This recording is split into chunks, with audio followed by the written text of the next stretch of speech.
प्रेरित पौलुस की कुलुस्सियों के नाम पत्री अध्याय 2 वचन 6 और 7 मैं पढ़ रही हूँ, ध्यान देकर सुनो।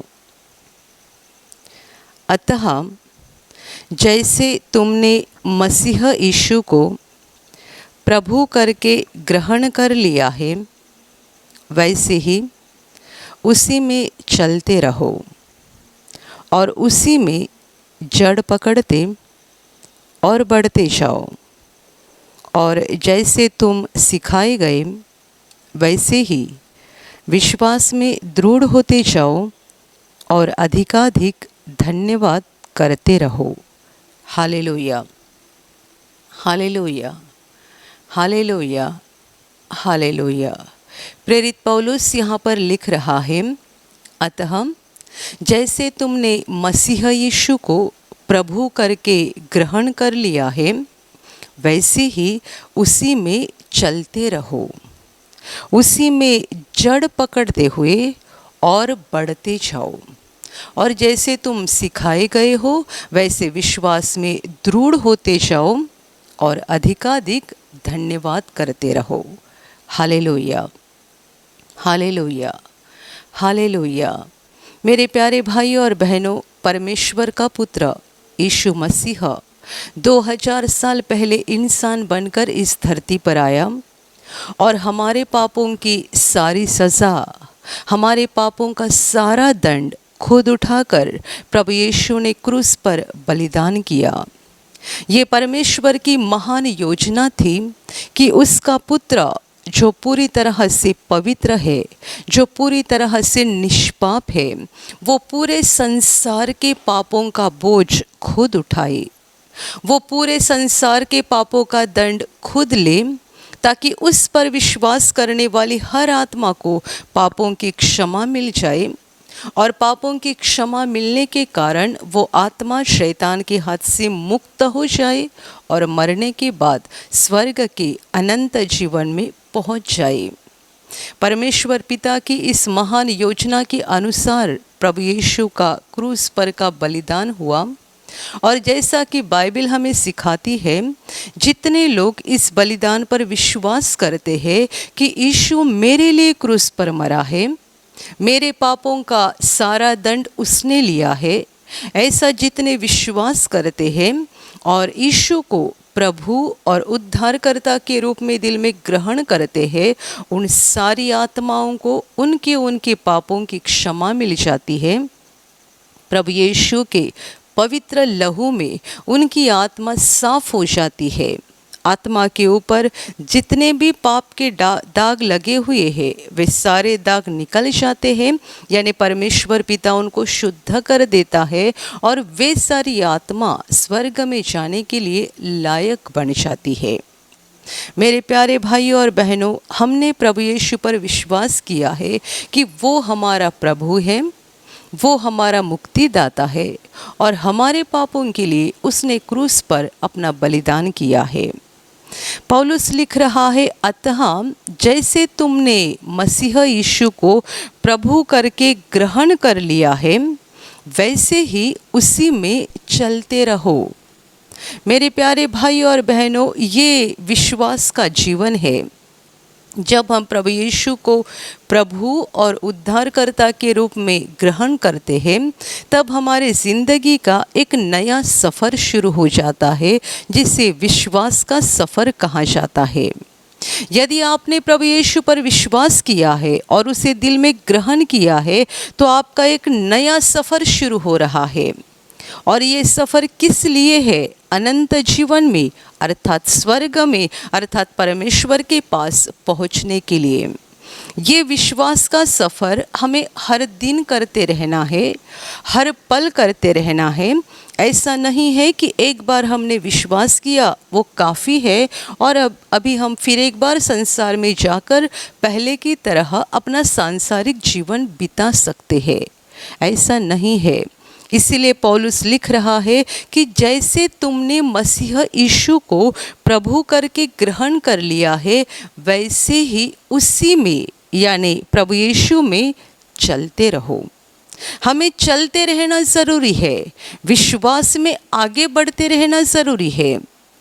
प्रभु यीशु ने भी खुद कहा था, जब तक ज्योति तुम्हारे पास है, ज्योति में चलते रहो।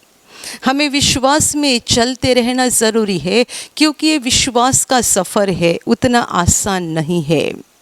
हम जानते हैं कि जब हवाई जहाज़ आसमान में उड़ने लगता है, तब वो बीच में रुक नहीं सकता है।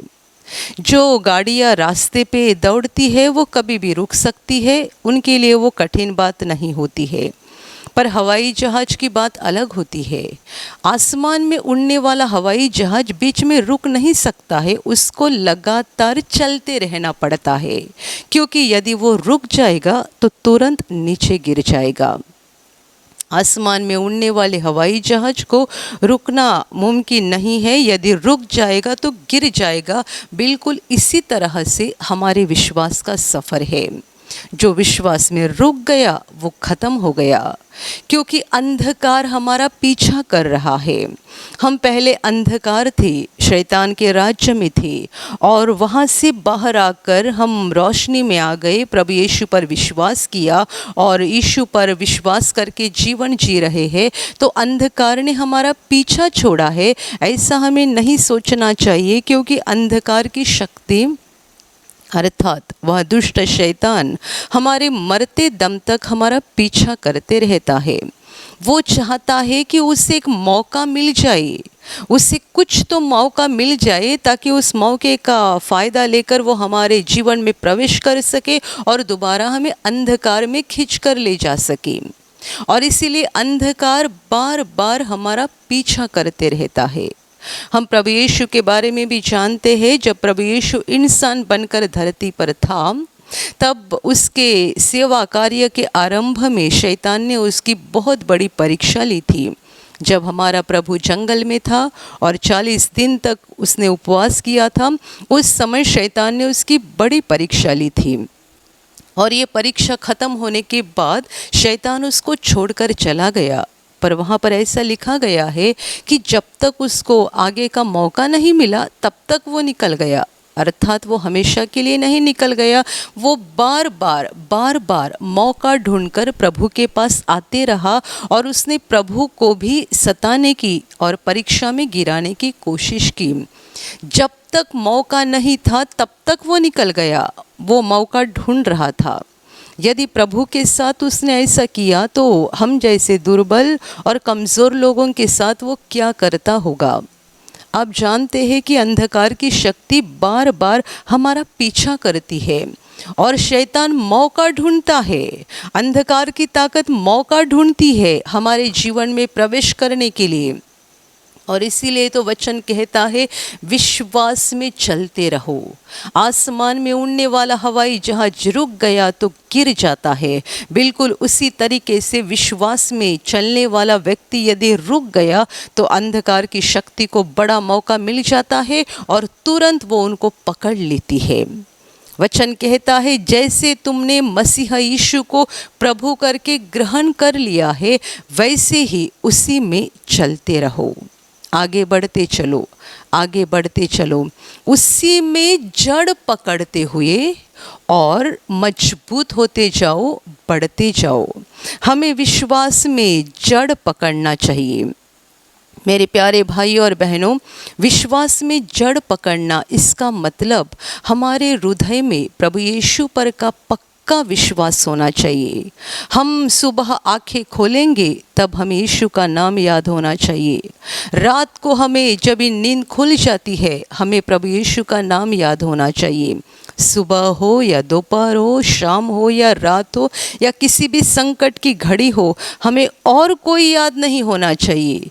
कितने बार हमें हमारे रिश्तेदारों की याद आती है कि ये मेरी सहायता करेगा, वो मेरी सहायता करेगा, ये मेरे काम आ जाएगा, वो मेरे काम आ जाएगा। विश्वास में जड़ पकड़ते हुए जाओ, मजबूत बनते जाओ। प्रभु यीशु एकमात्र मेरा सहारा है, वो मेरा प्रभु है, वो मेरा मुक्तिदाता है। उसने मुझे वादा दिया है कि दुनिया के अंत तक वो मेरे साथ रहेगा, तो वो मुझे नहीं छोड़ेगा। विश्वास में जड़ पकड़ते जाओ। एक छोटा सा पौधा जब हम ज़मीन में लगाते हैं, तब उसको जड़ पकड़ना ज़रूरी होता है। यदि जड़ नहीं पकड़ा तो वो पौधा सूख जाएगा और मर जाएगा। हर एक विश्वासी को अपने विश्वास में जड़ पकड़ना ज़रूरी है, यानी विश्वास में और पक्का होना चाहिए और मजबूत होना चाहिए। चाहे कितना भी आंधी तूफान क्यों ना हो जाए, चाहे कितने भी मुसीबत क्यों ना आ जाए, चाहे कितने भी बड़ी बीमारी क्यों ना आ जाए, या चाहे कितना भी बड़ा संकट या दुख या दर्द या शैतान का कितना भी बड़ा हमला क्यों ना हो जाए, हमारे दिल का विश्वास हिलना नहीं चाहिए, ज़रा भी नहीं हिलना नहीं चाहिए। हमने जो प्रभु यीशु पर विश्वास किया है वो हिलना नहीं चाहिए। कितने बार मैंने ऐसा देखा है कि लोगों के जीवन में जब इस संकट आता है तब तुरंत उनका विश्वास हिल जाता है और उनके मुंह से ऐसे शब्द निकलना शुरू हो जाता है कि हमने इतनी प्रार्थना किया फिर हमारे साथ ऐसा क्यों हुआ, हमने प्रभु पर इतना विश्वास किया फिर प्रभु ने हमारे साथ ऐसा बुरा क्यों होने दिया। Hallelujah, hallelujah, hallelujah. जो लोग संकट या मुसीबत आने पर या परीक्षा की घड़ी आने पर इस तरीके से बोलते हैं कि हमने प्रार्थना तो बहुत किया पर प्रभु ने हमारे साथ कुछ अच्छा नहीं किया, हमने इतनी प्रार्थना की और इतना विश्वास किया तो भी प्रभु ने हमारा नुकसान कर दिया, ऐसे बोलने वाले लोग अपने विश्वास में जड़ पकड़े हुए नहीं हैं। जड़ पकड़ा हुआ व्यक्ति कौन है? जिसने विश्वास में अच्छे से जड़ पकड़ लिया है वह व्यक्ति कौन है? वह व्यक्ति वो है जो हर परीक्षा के समय या हर संकट के समय बोल सकता है, चाहे कुछ भी हो जाए, यीशु मेरा प्रभु है, वो मुझ पर प्रेम करता है और मैं भी उस पर प्रेम करता हूँ, मेरा उस पर विश्वास है, चाहे कितनी भी बड़ी परीक्षा की घड़ी क्यों ना आ जाए। जिस व्यक्ति का विश्वास हिलता नहीं है, यीशु मेरा प्रभु है, वो मेरा मुक्तिदाता है, चाहे मेरे ऊपर कितने भी संकट या बीमारी या दुख क्यों ना आ जाए, पर मैं इस विश्वास को कभी नहीं त्यागूंगा, इस विश्वास को कभी नहीं छोड़ूंगा। ऐसे बोलने वाले लोग वो होते हैं जिन्होंने विश्वास में जड़ पकड़ा है, यानी वे विश्वास में मजबूत हो गए हैं, उनका विश्वास पक्का बन चुका है। Hallelujah, hallelujah, hallelujah. शैतान हमारे जीवन में बस मुसीबत या संकट नहीं लाता है, पर वो शुरू में हमारे सामने बहुत सारे लालच भी लाता है। और ऐसे लोग जिन्होंने विश्वास में जड़ नहीं पकड़ लिया है वे लालच में गिर जाते हैं। एक हाथ व्यक्ति प्रभु यीशु पर विश्वास करता है, अच्छे से प्रार्थना करता है, अच्छे से बाइबल पढ़ता है, अचानक उसे नौकरी में एक बड़ा प्रमोशन मिल जाता है और उस प्रमोशन के कारण उसका काम बहुत बढ़ जाता है, काम का समय बढ़ जाता है, उसका तनख्वाह भी साथ साथ बढ़ जाता है। वो बहुत खुश होता है, प्रभु का धन्यवाद करता है और ये सोचता है कि मुझे प्रमोशन प्रभु ने दिया है, मेरी तनख्वाह इतनी थी, अभी अचानक मेरी तनख्वाह इतनी बढ़ गई। पर क्या ये प्रमोशन उसको प्रभु के नज़दीक लाता है या प्रभु से दूर लेके जा रहा है? कितने सारे विश्वासी लोग इस बात को लेकर बड़े खुश होते हैं कि यीशु के पास प्रार्थना करने से या यीशु पर विश्वास करने से हमारा धंधा बढ़ गया, हमारी तनख्वाह बढ़ गई, हमारा प्रमोशन हो गया, हमारी उन्नति हो गई, हमारी तरक्की हो गई। ये बहुत अच्छी बात है, पर आपको इस बात का ध्यान रखना चाहिए कि आपकी ये उन्नति, आपकी ये तरक्की क्या आपको प्रभु के और नज़दीक ला रही है या प्रभु से दूर लेके जा रही है? आपको नौकरी में बड़ा प्रमोशन मिल गया और आपका ज़्यादा समय काम में जाने लगा और पहले आप जैसे प्रार्थना करते थे वैसा भी आपको प्रार्थना करने के लिए समय नहीं हो रहा है। पहले आप जिस तरीके से बाइबल पढ़ रहे थे अभी बाइबल नहीं पढ़ सकते हैं। अभी आप रात को देरी से घर पे आते हैं, थके हुए रहते हैं, खाना खा के सो जाते हैं, सुबह जल्दी उठकर नहाकर नाश्ता वगैरह करके तुरंत आपको काम पे जाना पड़ता है। आपके दिल में इच्छा तो रहेगी कि मुझे प्रार्थना करनी है, मुझे बाइबल पढ़ना है, पर अभी समय नहीं हो रहा है। तो आपको इस बात के ऊपर ध्यान देना चाहिए और सोचना चाहिए क्या ये मेरा प्रमोशन परमेश्वर की ओर से है या नहीं है। क्योंकि शैतान कितने सारे लोगों के सामने लालच रखता है और लोग ये सोचते हैं कि मुझे परमेश्वर ने दिया है, मेरा धंधा बढ़ गया, अभी मुझे बहुत फ़ायदा हो रहा है। अच्छी बात है, पर आपका धंधा बढ़ने से आप प्रभु के नज़दीक आ रहे हैं या प्रभु से दूर जा रहे हैं। आपका धंधा बढ़ गया और आपका ज़्यादा समय उस धंधे में जा रहा है, बार बार आपको फ़ोन आ रहे हैं, बार बार आपको यहाँ वहाँ भाग दौड़ करना पड़ता है, यहाँ वहाँ जाना पड़ता है, कितना सारा काम करना पड़ता है, पसीना बहाना पड़ता है, रात को घर आते हैं तो आपका पूरा शरीर थका हुआ रहता है, ना प्रार्थना कर सकते हैं ना बाइबिल पढ़ सकते हैं। तो क्या ये आपके धंधे की तरक्की और उन्नति परमेश्वर की ओर से है? जरा सोच लीजिए। इसीलिए तो पौलुस लिख रहा है, विश्वास में जड़ पकड़ो। आपके सामने शैतान ने कुछ तो लालच रखी और आप फंस गए, इसका मतलब आपने विश्वास में जड़ नहीं पकड़ा है। कई सारे लोगों को ऐसा लगता है कि शैतान बस हमारी परीक्षा बीमारी के द्वारा या संकट के द्वारा लेता है। नहीं, लालच भी शैतान की एक बहुत बड़ी परीक्षा होती है। जैसे कि उसने प्रभु यीशु को कहा था, यदि तू परमेश्वर का पुत्र है तो इस पत्थर की रोटी बनाकर खा लेना। प्रभु 40 दिन तक उसने कुछ नहीं खाया था और शैतान उससे बोल रहा है कि यदि तू परमेश्वर का पुत्र है तो इस पत्थर की रोटी बनाकर खा लेना। मेरे प्यारे भाइयों और बहनों, कितना बड़ा चैलेंज उसने प्रभु यीशु के सामने रखा। और प्रभु के लिए वो बात ज़रा भी कठिन नहीं थी। जिसने पूरे ब्रह्मांड को बनाया है, उसको पत्थर की रोटी बनाना क्या बड़ी बात थी। पर बताने वाला कौन था? शैतान। यदि वो शैतान की बात को मान लेता तो पूरे मानवता के पापों का दंड अपने ऊपर कभी नहीं ले सकता। वो पवित्र था, निष्पाप था, इसीलिए तो पापियों का दंड अपने ऊपर ले पाया। पर यदि उसने शैतान की बात को मान लिया होता और शैतान की बात को सुनकर वैसा कर लिया होता तो उसके ऊपर भी पाप का दाग लग जाता। और यदि प्रभु के ऊपर भी पाप का दाग लग जाता तो पापियों के पापों का बोझ और पापियों के पापों का दंड लेने के लिए वो कभी भी काबिल नहीं रह पाता। इसलिए जब शैतान ने उससे कहा कि पत्थर की रोटी बनाकर खा लेना, तभी प्रभु का जवाब था कि ऐसा लिखा गया है कि मनुष्य केवल रोटी ही से नहीं परंतु परमेश्वर के मुंह से निकले हुए हर एक वचन से जीवित रहेगा। Hallelujah, hallelujah, hallelujah. मेरे प्यारे भाई और बहनों, ये जो शैतान ने प्रभु यीशु के साथ बात की, इसमें कोई संकट या दर्द नहीं था, बल्कि ये थी लालच। इसी तरीके से वो दुष्ट बहुत सारे विश्वासियों को लालच में गिराता है और जिन्होंने विश्वास में जड़ नहीं पकड़ ली है, वे लोग ये सोचकर कि ये हमें परमेश्वर की ओर से मिल गया है, ये सोचकर ऐसी बातों के पीछे दौड़ते हैं और परमेश्वर से दूर जाते हैं। इसलिए पौलुस लिख रहा है कि विश्वास में जड़ पकड़ते जाओ, विश्वास में पक्के बनते जाओ। आपके जीवन में आने वाली हर एक घटना को आपको जांचना चाहिए कि क्या ये परमेश्वर की ओर से है या नहीं है। आगे वचन कहता है, विश्वास में बढ़ते जाओ। जितना आज तुम्हारा विश्वास है उससे कल और बढ़ना चाहिए। जितना आज आपने प्रभु को पहचान लिया है उससे कल और पहचानना चाहिए, परसों और पहचानना चाहिए। प्रभु की हमें और पहचान होते जानी चाहिए। जिस दिन आपके ज़िंदगी के सबसे पहले दिन जब आपने प्रभु यीशु का सुसमाचार सुना, उस दिन से लेकर प्रभु की पहचान आपके जीवन में बढ़ती जानी चाहिए।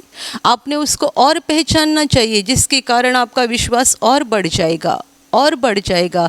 जैसे कि हम देखते हैं कि चेले पहले कैसे प्रभु को पहचानते थे और बाद में कैसे पहचानने लगे। पहले उन्हें लगता था कि प्रभु बस ये कर सकता है, वो कर सकता है, अंधों की आंखें खोल सकता है, बीमारों को ठीक कर सकता है। जब उन्होंने प्रभु को इस बात के बारे में देखा कि प्रभु ने आंधी तूफान को डांट कर शांत कर दिया, तब वे डर गए। इस बात को देखकर डर गए कि क्या हवा भी इसकी बात को मान रही है, क्या पानी भी इसकी बात को मान रहा है। मतलब उन्हें उस समय प्रभु की और एक पहचान हो गई। वे प्रभु के पहचान में बढ़ते गए। परमेश्वर इतना महान है, इतना महान है कि एक दिन में या एक पल में हम उसको पूरी तरह से नहीं समझ सकते हैं।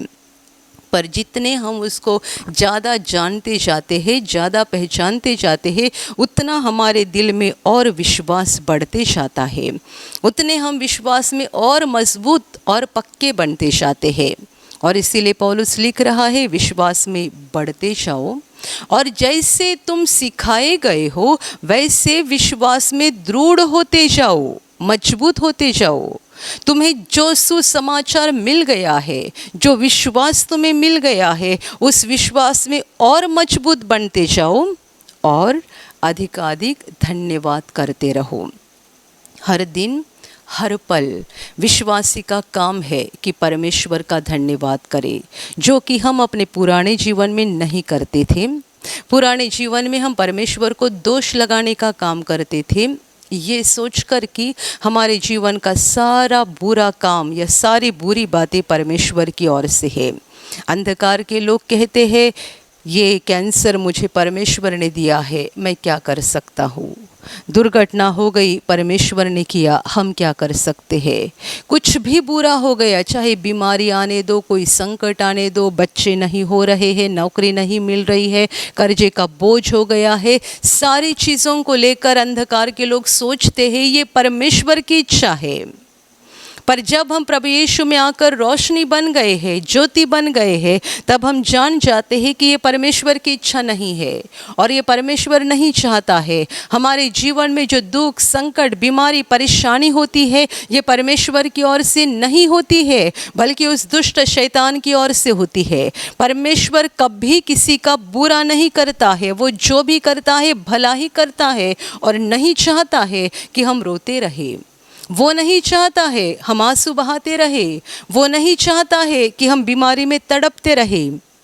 मेरे प्यारे भाइयों और बहनों, जैसे जैसे हम प्रभु को और पहचानते जाते हैं, हम समझते हैं कि वो कितना प्रेम से भरा हुआ है, वो कितना दया से और करुणा से भरा हुआ है कि आप ये नहीं सोच सकते हैं कि इतनी पूरी दुनिया पाप से भर गई है, तो भी देखो हर दिन सूरज को वो भेजता है हमें रोशनी देने के लिए। इतनी दुनिया पाप से भरी हुई है, ना परमेश्वर पर विश्वास कर रही है, ना परमेश्वर की बातों को मान रही है, इतना बुरा जीवन बिता रही है, तो भी हर साल वो हमें बारिश की वर्षा देकर पानी से हमें तृप्त करता है। अभी भी वो हमें खेतों में अनाज दे रहा है, अभी भी वो हमें फल फूल सारी बातें दे रहा है। दुनिया इतनी बुरी बन चुकी है, तो भी परमेश्वर ने अपने प्रेम को नहीं रुकाया है। अंधकार के लोग जिनकी आत्मा की आंखें बंद है, वे परमेश्वर के प्रेम को नहीं पहचान सकते हैं और इसीलिए सारी बुरी बातों के बारे में वे सोचते हैं कि परमेश्वर ने उनको दिया है।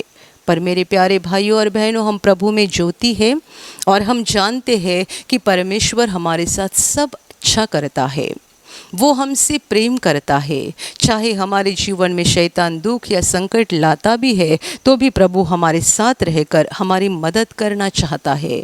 उस पर विश्वास करने वाले किसी को वो नहीं छोड़ता है, किसी को नहीं त्यागता है। हमारा दुख और दर्द देखकर परमेश्वर के दिल में तरस आ जाती है। मेरे प्यारे भाई और बहनों, जब हम विश्वासी बन जाते हैं, प्रभु यीशु के द्वारा, उसके क्रूस के बलिदान के द्वारा परमेश्वर के सच्चे प्रेम को पहचानते हैं, तब हमने उसका धन्यवाद करना शुरू करना चाहिए।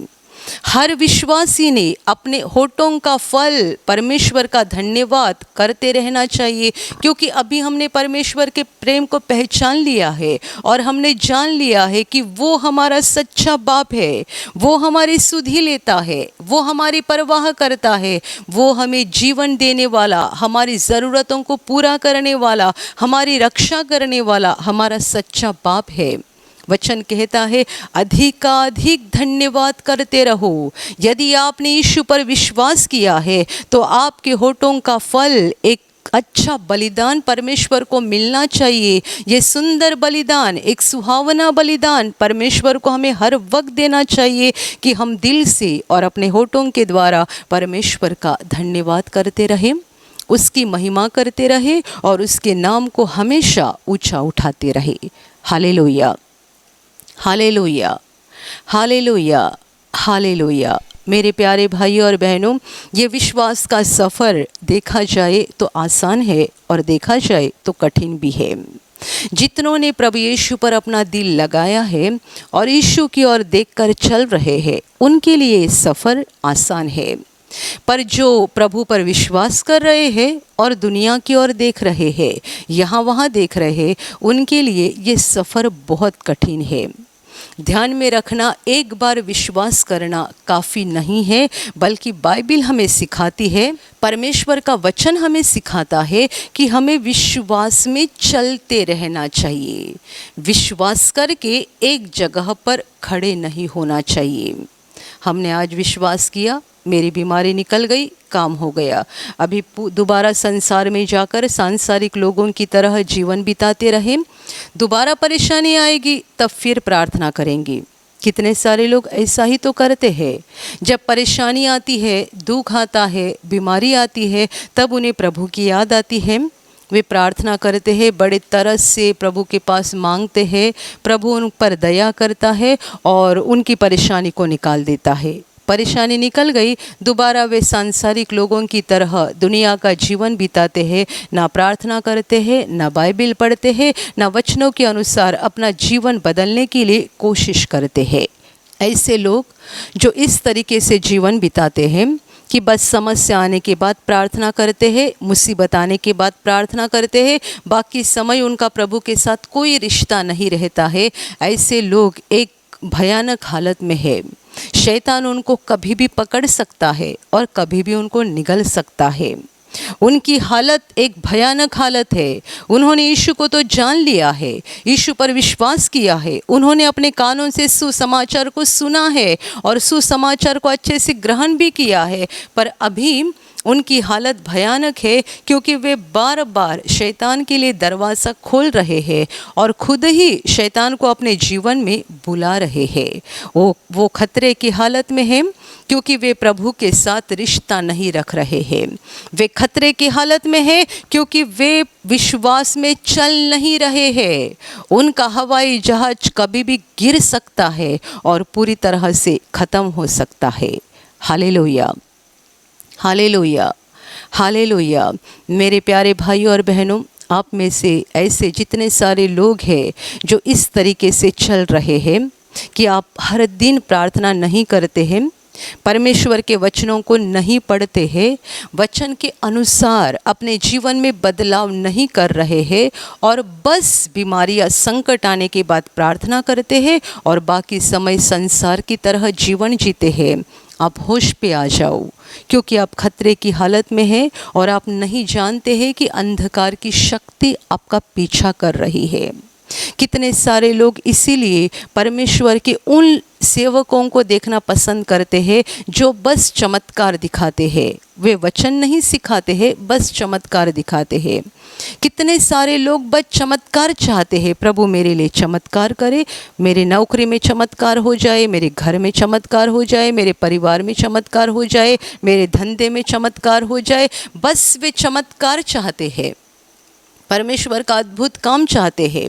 परमेश्वर के साथ ना रिश्ता रखना चाहते हैं, ना अपने जीवनों को बदलना चाहते हैं, ना परमेश्वर के वचनों को पढ़कर वचन के अनुसार चलना चाहते हैं। वे बस चमत्कार, चमत्कार और चमत्कार देखना चाहते हैं। मेरे प्यारे भाइयों और बहनों, हम जानते हैं बाइबल में लिखा गया है कि प्रभु एक बार एक गांव में गया था जहाँ पर बहुत सारे लोग आ गए और उस रात प्रभु उस गांव में रुका था। बहुत लोग आ गए, प्रभु ने उनको अच्छा किया, अंधों को आंखें दी, गूंगे को बोलने की शक्ति दी, हर एक मरीज को प्रभु ने अच्छा किया। और इतना सब काम होने के बाद रात को प्रभु उस गांव में रुका। सुबह भोर में जल्दी उठा और एकांत में जंगल में गया प्रार्थना करने के लिए। बाइबल में लिखा गया है सुबह सुबह लोग उसको ढूंढते ढूंढते उस घर में आ गए जहाँ पे प्रभु रुका हुआ था और देख रहे कि प्रभु यहाँ नहीं है। लोगों की भीड़ लगने लगी पर प्रभु वहाँ पर नहीं था। प्रभु के चेले भी उसको ढूंढ रहे थे क्योंकि वे भी नहीं जानते थे कि प्रभु कहाँ पर गया। और ढूंढते ढूंढते वे उस जगह पहुंच गए जहां प्रभु एकांत में गया था प्रार्थना करने के लिए। और पतरस ने प्रभु से कहा कि प्रभु आप यहाँ पर हो, लोग वहाँ इकट्ठे हो गए हैं, कितनी बड़ी भीड़ वहाँ इकट्ठी हो गई है। वे बड़े उत्साह से प्रभु को बता रहे थे कि कल आपने वहाँ इतना बड़ा काम दिखाया, इतने बड़े चमत्कार और अद्भुत काम दिखाए, तो आज और दिखाना पड़ेगा क्योंकि आज और लोग आ गए हैं, लोग और मरीजों को और बीमारों को लेकर आ गए हैं। तो आप यहाँ पर एकांत में क्या कर रहे हो? प्रभु ने जवाब दिया, अभी मुझे दूसरे गांव में चलना है, इस गांव का मेरा काम ख़त्म हो गया, मुझे दूसरे गांव जाना है, क्योंकि मैं इसीलिए निकला हूँ सुसमाचार का प्रचार करने के लिए। यहाँ पर लोग इकट्ठे थे, पर वहाँ प्रभु नहीं आया और प्रभु वहीं से दूसरे गांव चला गया। आप जानते ही इसका मतलब क्या है। कितने सारे लोग बस अपने जीवन में चमत्कार देखना चाहते हैं। आज एक चमत्कार देखा, कल दूसरा, परसों तीसरा। आपने परमेश्वर के साथ रिश्ता बनाया है क्या? क्या आप हर दिन परमेश्वर के साथ बातें कर रहे हैं? क्या आपने परमेश्वर की इच्छा के अनुसार अपने जीवन से बुराई को निकाल दिया है? झूठ बोलना छोड़ दिया है? गलत काम छोड़ दिया है? आपने दूसरों पर अन्याय करना क्या छोड़ दिया है? क्या आपने स्वार्थ और अहंकार को छोड़ दिया है? नहीं, इन सारी बातों को अपने अंदर रखा है और बस चमत्कार देखना चाहते हैं। पर प्रभु को इस बात में दिलचस्पी नहीं है कि बार बार वो आपके लिए चमत्कार करते रहे। ध्यान से सुनिएगा, प्रभु को इस बात में दिलचस्पी नहीं है कि वो बार बार आपके लिए चमत्कार करते रहे। प्रभु चाहता है कि आपने एक बार चमत्कार देखा कि उसके बाद आपका दिल उसकी ओर लगना चाहिए और आपने सच्चाई में अपने जीवन में परिवर्तन करना चाहिए और विश्वास में आगे बढ़ते रहना चाहिए। विश्वास में चलते रहना, विश्वास में बढ़ते जाना, इसका सही मतलब यही है कि परमेश्वर के साथ जुड़ जाना, परमेश्वर के और करीब जाना, और करीब जाना, और करीब जाना। विश्वास में चलते रहना यानी परमेश्वर के करीब जाते रहो, करीब जाते रहो। और परमेश्वर के करीब जाने का माध्यम क्या है? किसके द्वारा हम परमेश्वर के करीब जा सकते हैं? प्रार्थना के द्वारा, परमेश्वर के वचनों के द्वारा हम परमेश्वर के करीब जाते हैं। आप सिनेमा देखेंगे तो परमेश्वर के करीब कैसे जाएंगे? आप मोबाइल में गेम खेलते रहेंगे तो परमेश्वर के करीब कैसे जाएंगे? मोबाइल में दुनिया भर की बातें देखते रहेंगे, परमेश्वर के करीब कैसे जाएंगे? आप प्रार्थना करेंगे, वचनों को पढ़ेंगे, हर दिन हर पल अपने दिल में परमेश्वर का धन्यवाद करते जाएंगे तो आप परमेश्वर के नज़दीक जाते रहेंगे। और इसी को बताया गया है, विश्वास में चलते रहो। विश्वासी लोग मोबाइल में व्यस्त है, गेम खेलने में और दुनिया भर के वीडियो देखने में। विश्वासी लोग व्यस्त है सारी व्यर्थ बातों में और क्या चाहते हैं? बस चमत्कार। पर परमेश्वर बार बार आपके जीवन में चमत्कार नहीं करना चाहता है। Hallelujah, hallelujah. जो विश्वास में चलते रहते हैं उनके लिए परमेश्वर सारे अद्भुत कामों को करता है और करना भी चाहता है। पर ऐसे लोग जो विश्वास में चलते नहीं है, बस चमत्कार देखना चाहते हैं, उनके बारे में परमेश्वर को दिलचस्पी नहीं है। इसीलिए तो यूहन्ना ने अपने सुसमाचार में लिख कर रखा है कि प्रभु ने बहुत सारे अद्भुत काम किए, पर यहाँ पर थोड़े ही लिखे गए हैं। इसीलिए लिखे गए हैं कि आपको इन्हें पढ़कर आप जान जाए कि यीशु ही परमेश्वर का पुत्र मसीहा है। ये जानकर आप उस पर विश्वास करें और इस विश्वास करने के कारण आपको जीवन प्राप्त हो जाए। अंत क्या? जीवन। अंतिम स्थान चमत्कार नहीं है। परमेश्वर आपको चमत्कार के लिए नहीं बुला रहा है, जीवन देने के लिए बुला रहा है। बाइबिल में चारों सुसमाचार में बहुत थोड़े ही अद्भुत काम, थोड़े ही चमत्कार लिखे हैं। प्रभु ने इतने ही नहीं कि बहुत किए हैं। यूहन्ना ने ऐसा भी लिखा है कि इतने अद्भुत काम प्रभु ने किए कि मुझे लगता है सारे के सारे यदि लिखते जाएंगे तो किताबें दुनिया में भी नहीं समा सकती है। इतने अद्भुत काम प्रभु ने किए, पर यहाँ पर बहुत थोड़े लिखे हैं, थोड़े से अद्भुत काम। क्यों? इन्हें पढ़कर आप जान जाओ कि यीशु ही मसीहा है, वही परमेश्वर का पुत्र है। उस पर आप विश्वास करो और विश्वास करने के कारण आपको जीवन प्राप्त हो जाए। मेरे प्यारे भाइयों और बहनों, परमेश्वर आपको जीवन देना चाहता है। इसलिए बार बार चमत्कार के लिए मत तरसो। जो लोग बार बार चमत्कार के लिए तरसते हैं वे अपने कलीसिया में कभी संतुष्ट नहीं रहते हैं। जो लोग बार बार अद्भुत काम देखना चाहते हैं वे अपने पासवान के साथ या अपने चरवाहा के साथ कभी संतुष्ट नहीं रहते हैं। वे हमेशा दूसरे सेवकों के प्रार्थना सभा में जाना चाहते हैं, उनकी प्रार्थना को देखना चाहते हैं, इसलिए कि उनके द्वारा हमारे जीवन में बड़ा चमत्कार हो जाएगा। मेरे प्यारे भाइयों और बहनों, विश्वास में चलते रहना ज़रूरी है। इसमें और कोई भी आप दूसरा रास्ता नहीं निकाल सकते हैं। आप परमेश्वर के पास नहीं आ रहे हैं, उसके वचनों के अनुसार आपके जीवन को नहीं बदल रहे हैं, आपके जीवन के बुरे कामों को नहीं छोड़ रहे हैं, आप प्रार्थना और वचनों के द्वारा परमेश्वर के करीब नहीं जा रहे हैं, तो आपके लिए और कोई रास्ता नहीं है। मत भूलो कि अंधकार की शक्ति आपका पीछा कर रही है। यदि आप विश्वास में चलते नहीं रहे तो जैसे हवाई जहाज रुकने के बाद गिरकर ख़त्म हो जाता है, वैसे ही आपको भी शैतान निगल डालेगा और आपकी आत्मा का हमेशा के लिए नुकसान करेगा। Hallelujah, hallelujah, hallelujah.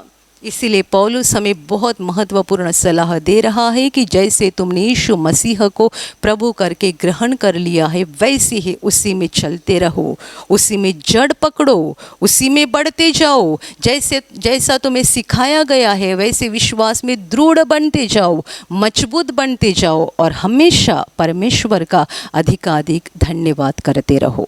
Hallelujah, hallelujah, hallelujah, hallelujah. और अभी प्रार्थना करने का समय है। आप विश्वास करो कि एक पल में प्रभु यीशु आपको छूकर चंगाई देगा। एक पल में वो आपके जीवन का दुख निकाल देगा और आपके आंसुओं को खुशी में बदल देगा, क्योंकि उसके लिए असंभव कुछ नहीं है, अनहोनी बात एक भी नहीं है। प्रभु यीशु आज भी जिंदा है। 2000 वर्ष पहले वो शरीर रूप में धरती पर था, आज शरीर रूप में नहीं बल्कि आत्मा के रूप में है और दुनिया के कोने कोने में जहाँ जहाँ लोग विश्वास के साथ उसको पुकारते हैं, उसके पास प्रार्थना करते हैं, उन सबों की पुकार को प्रभु सुनता है, उन्हें चंगा करता है, उनके आंसुओं को पोंछ देता है और उनके जीवन को खुशी से भर देता है। आप भी इसी विश्वास के साथ आपके बीमार भाग पर हाथ रखो और यदि वहाँ हाथ नहीं रख सकते हैं तो अपने सीने पर हाथ रखो। प्रभु यीशु के नाम से इसी क्षण आपके शरीर की सारी बीमारियां निकल जाए। यीशु के नाम से आपके जीवन का सारा दुख निकल जाए। शैतान का हर एक काम आपके जीवन से और आपके परिवार से पूरी तरह से नष्ट हो जाए। यीशु के नाम से, प्रभु यीशु के नाम से शैतान का सारा काम आपके जीवन से नष्ट हो जाए। सारी दुष्ट आत्माओं को प्रभु यीशु के नाम से मैं आज्ञा दे रही हूँ, इसी क्षण इन्हें छोड़कर निकल जाओ और वापस उनमें नहीं आना। इसी क्षण प्रभु का महान सामर्थ आपके ऊपर आ जाए, प्रभु का महान सामर्थ आपके ऊपर आ जाए, प्रभु का महान सामर्थ आपके ऊपर आ जाए। इसी घड़ी पवित्र आत्मा की खुशी आपके दिल में आ जाए, पवित्र आत्मा की शांति आपके दिल में आ जाए और आपका जीवन स्वर्ग की रोशनी से भर जाए।